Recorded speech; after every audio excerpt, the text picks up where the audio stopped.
Hello everybody, welcome back to AY Martial Arts. We do Kobudo also. Kobudo means in the Japanese forms weaponry.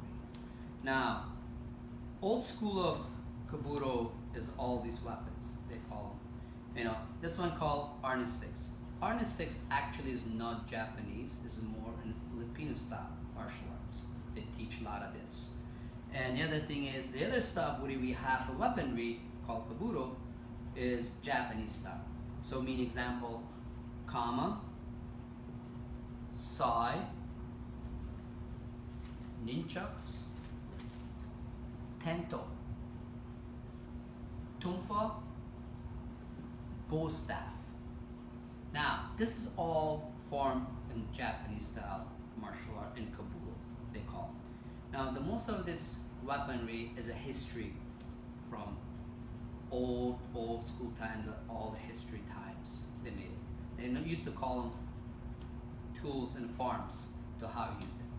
So that's the way they start practicing to become Kobudo, to how to defend themselves. Okay, another thing is here, the next step. Arnis sticks. A lot of people practice arnis sticks or Kobudo. The most you practice in a martial art in Kobudo weaponry is not it's about we walking with this in street and this and that. It teaches you very good self-discipline with a Kobudo weaponry situation. Why is that? Because sometimes we practice in situation of self-defense with mean weapons, mean knife or any of these stuff. So the more we can practice with this to how we control it, to how we use it, how we can defend against that. If you know how to practice to use it for practitioner, so any situation when weapon attack self-defense, you know exactly how to deal with situations. It is very important. Arnis sticks, always we hold it from the bottom. Make sure always have close to 2 to 3 inches off the bottom if it's a practicing for you striking all the movements. That's a one thing. The next thing, Kobudo, is mean kama. Kama is used in an old time farming history, like years down. So they don't have that much technology. We used to use this thing in the farm, calling we cutting grass and cutting a cornfield and all that. So in the Japanese, we use practicing this to develop the katas, the forms how to use it. Now, and this is all traditional kata, Japanese Kobudo, mean they use more with striking, blocking, cutting to how you're doing kata, to how it's the movements. It's a very important thing. It's called kama. So that's the reason. Next weapon is called sai. Sai, what's the strongest things actually in sai is only this with sai and sword, they go together always. Because the sai, they use it actually in use time law. All the time they use for cooking. To how we can make a barbecue out of it. Now, they found out against the samurai sword to how to block it, to how break it. Normally, double sword always we use for practitioner to how to stop, block sword and that stuff to make sure no cut. Now, to practicing with the thing, this stuff is very careful, is a weight on it, as if you drop and think people can get hurt. And a lot of people sometimes they're practicing turning and don't pay attention around the face, it can be hurt you really badly. And actually sometimes people does the blocking like no properly, they cut the face, side of ears, the whole shoulder. It's very, this stuff is very, sometimes people doing a hand chamber like this, the wings, it can hurt you very bad.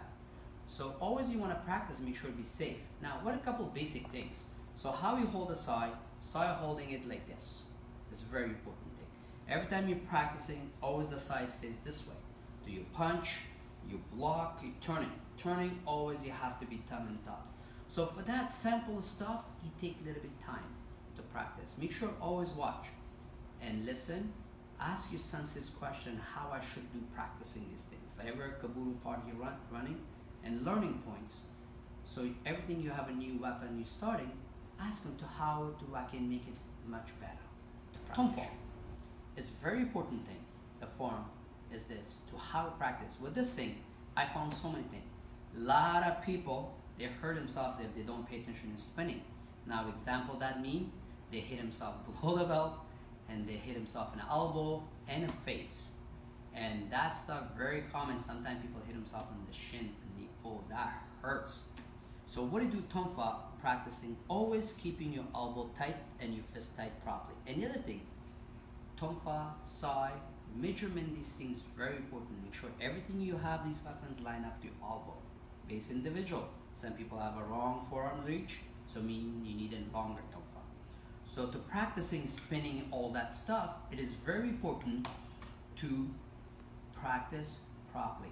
Ask your sensei to how it should be done and properly what I can do more, get good at that.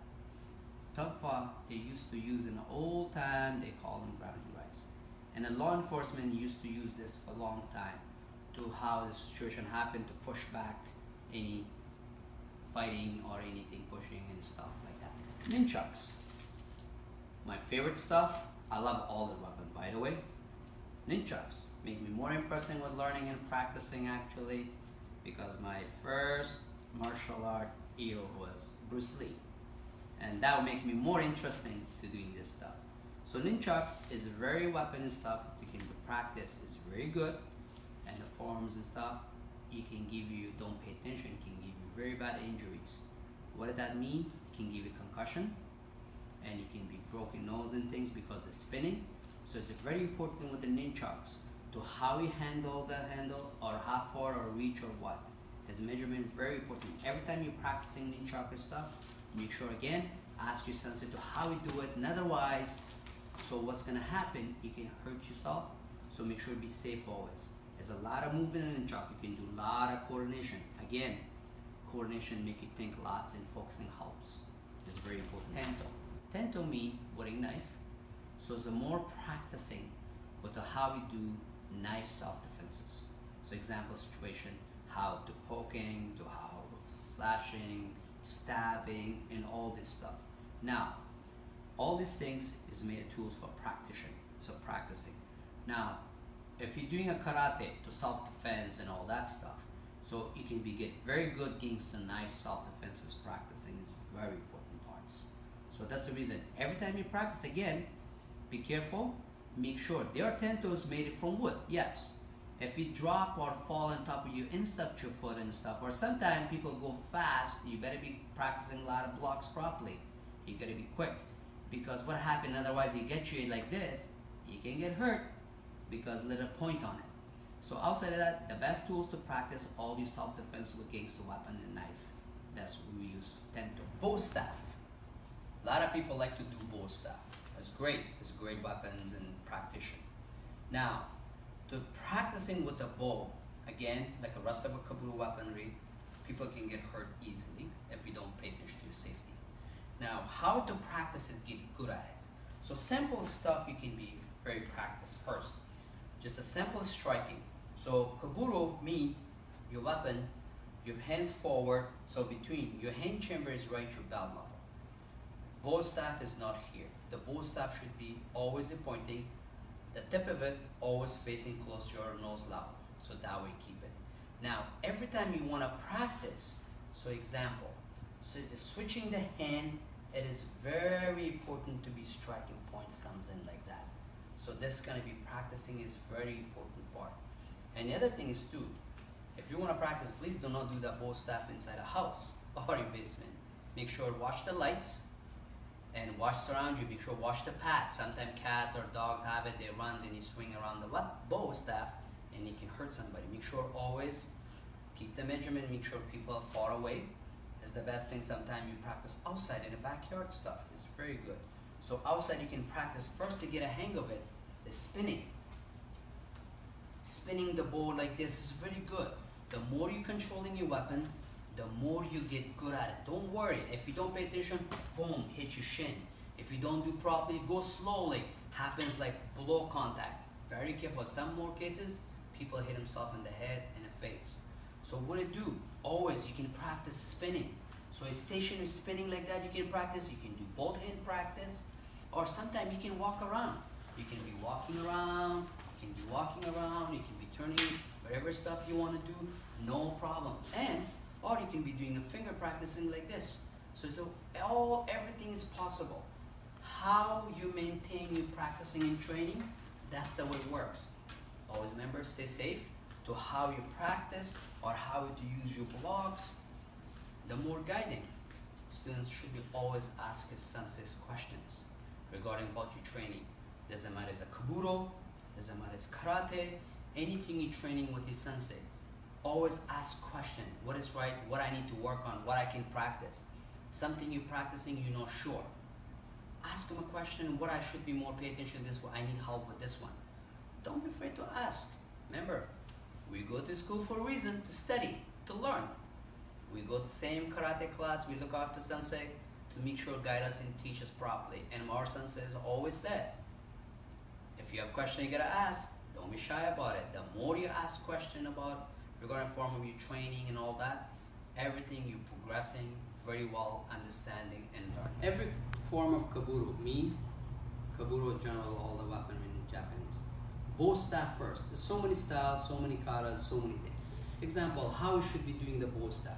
Bow staff should be lining up, always your bow, close to your ankle. Never touch the floor, never high holding like this, always close to make sure. And the other thing, form of weapon, controlling mean always behind the shoulder. Your weapon should be not like this, not moving around, anything should be straight up. Every time you're doing a kata, you're coming in, you bow, and you're announcing name of your kata, and you're lining them up straight, example, and you come up straight. And that's the way you go, forearms, and comes up.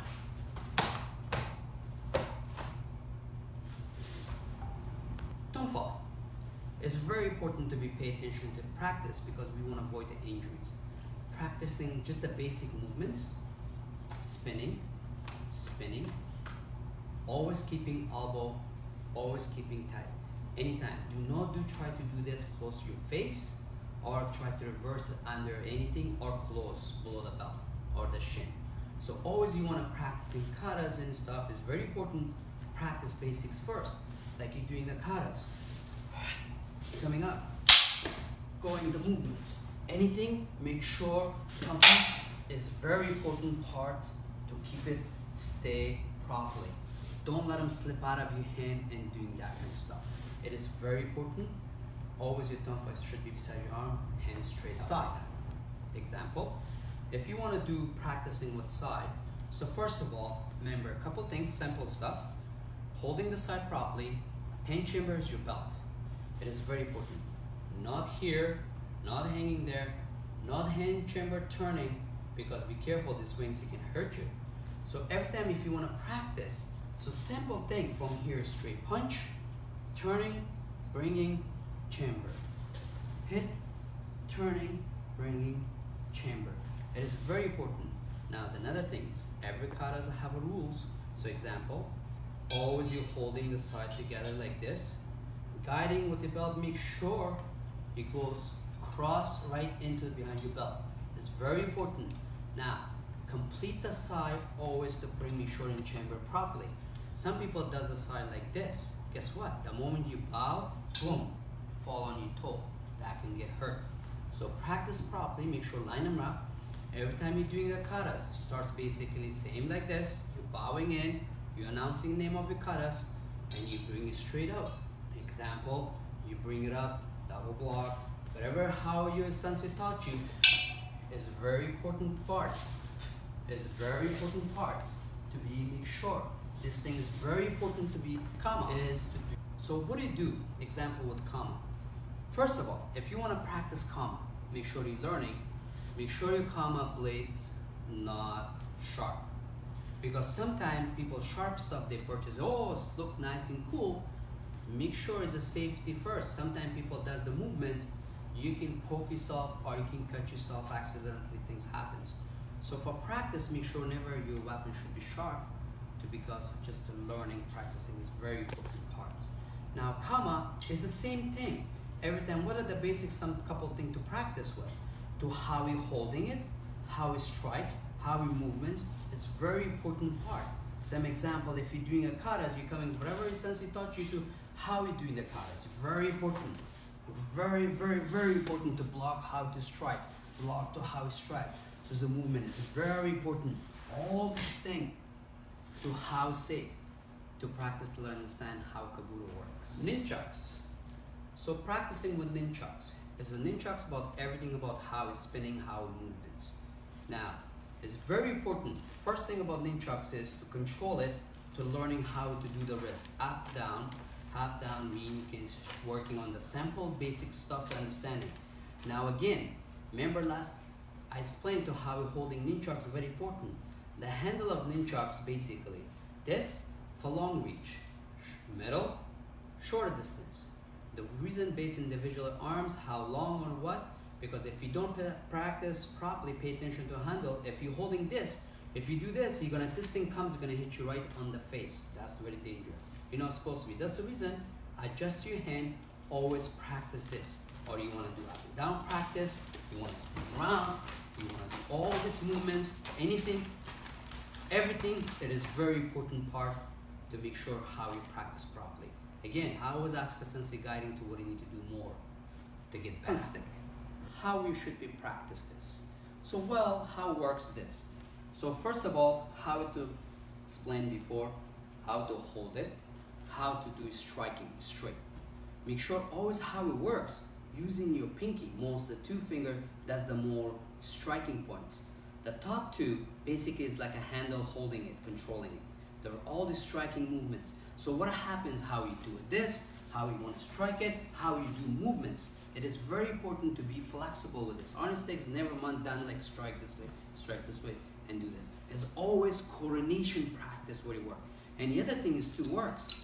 In the normal old techniques, they work with the weapons like this. With the knife, you can be striking, you can be poking, and things. That's the reason, good to know, always the knife self-defense is very important to how it comes, to how you block it. That's the reason karate martial art training is very good for one part, self-defense. Second thing, for you mentally, very keep you healthy, less negative thinking, more spiritual side of things. Very important in our life. Be positive, very important. And physical part, keep you physically shape. It's always remember. Training is based on individual, how they want it. How good you want to come, all about the person yourself. Because nothing can help people is yourself. You can step in, you can become great at it. The more you put time in, train hard, that's the only key.